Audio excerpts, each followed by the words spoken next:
Welcome. I'm Kinetic Symphony. I hunt down and report on weird and true mysterious stories, from glitches to the paranormal.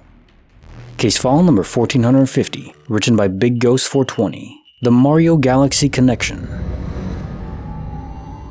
There were a few times when I had a weird, hyper-realistic dream. Sometimes predicting very minor events in my life, or going back to a moment in my life where some weird things happened.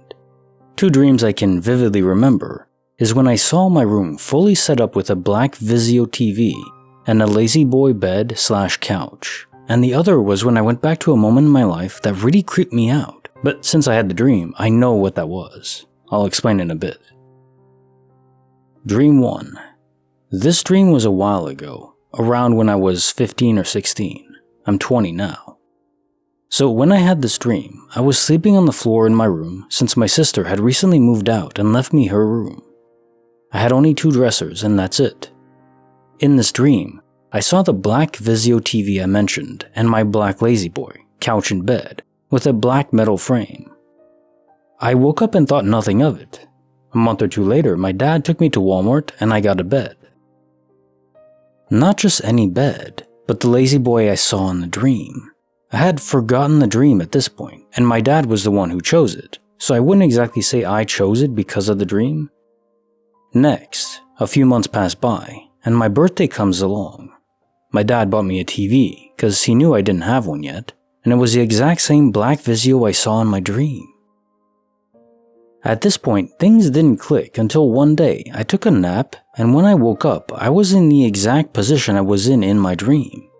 This position being me laying on my back, facing the ceiling with my head under the armrest closest to my TV.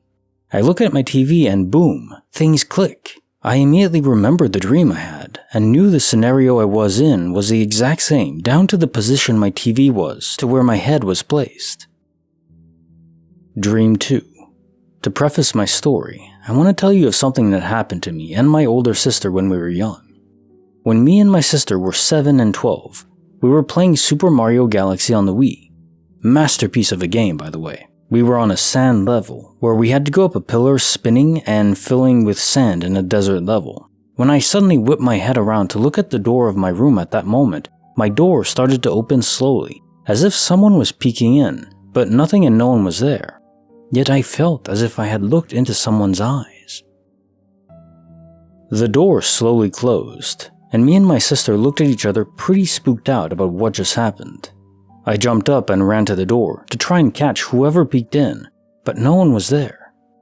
My bed was close to the door, so they wouldn't have had time to get far, but still nothing. Not knowing what it was, we chalked it up to a ghost and went on playing, admittedly a little scared at that point. Now here's where things get weird. Years and years later, I had a dream where I felt like I was actually really awake and heading to the restroom from my current room, my sister's old room. I say I felt awake because I felt the cold of the kitchen floor late at night on the soles of my feet. I walked to the restroom, swaying a little bit. I thought nothing of it because I thought I had barely woken up. I walked to the restroom, but stopped at the hallway where my cousin and aunt's room, the restroom, and my parents' room are. I turned to the right and walked towards my parents' room for no reason. I open the door enough to peek through, and I see something a little shocking. I see my younger self and my sister, but younger, playing Super Mario Galaxy in the exact same spot in the exact same level. Then my younger self whipped his or my head around and looks me in the eyes. Then we locked eyes for about 30-ish seconds. I then slowly closed my parents' door and woke up from my dream. When I did wake up, everything about that day suddenly made sense. I felt as if I was looking someone in the eyes because I actually was, me. I was looking into my future / current self's eyes. When I woke up, I felt an emotion I can't exactly describe, and my eyes started to water. The emotion I felt is somewhat like happy, shocked, in a state of understanding. Case file 1450, The Mario Galaxy Connection. Soul-based astral projection is well known, but quite rare to project into the past, effectively creating a kind of time loop with yourself through your soul. I wonder if this happens more often than we realize, we just don't notice our soul that is watching us, and of course, we only realize when we eventually get to the future and dream of, or maybe we never do dream of, the incident itself. Also, Mario Galaxy was a good game, but it was never as comparable to the originals. Nothing could ever beat that. Case file number 1451, written by Wolfwrights89, Snowy Canine Teleportation. It's been a snowy week where I live, and I had a weird glitch with one of my dogs last night. One of my dogs is happy to stay out in the snow until we literally drag him inside or entice him with treats, while the other prefers to go in and out every 20 minutes all day.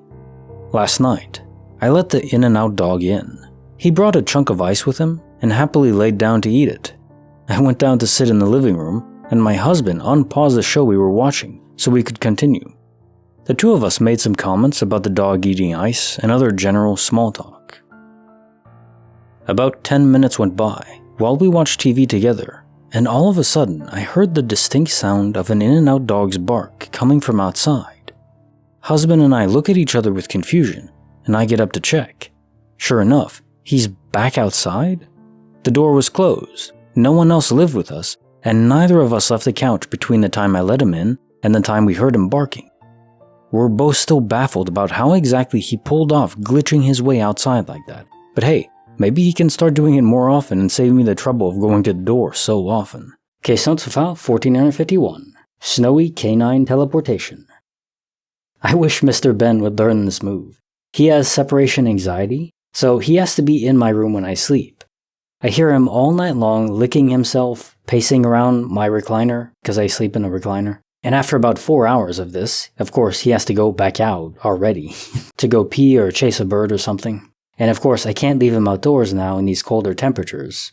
My sleep quality has been decreased, but hey, it's for Mr. Ben, it's worth it. I love him, but please learn to teleport too, Mr. Ben.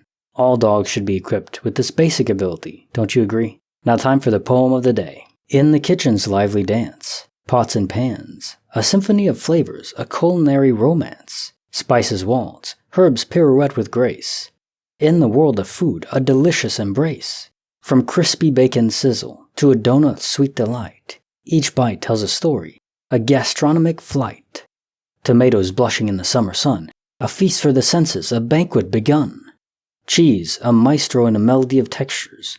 Crispy crusts, juicy fruits, oh, what textures! Chocolate whispers secrets in a velvety trance, oh, the magic of food, a poetic chance.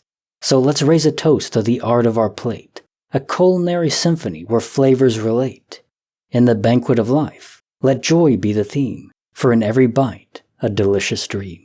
A little quick poem about food, and that is what life is all about to me. If I couldn't taste food, what would be the point? I literally walk now 8 miles a day just so I can eat a ton of food. Maybe I'm slightly crazy. It's possible. Let me know in the comments. Like the video, subscribe, hit the bell. Kinetic Symphony signing off.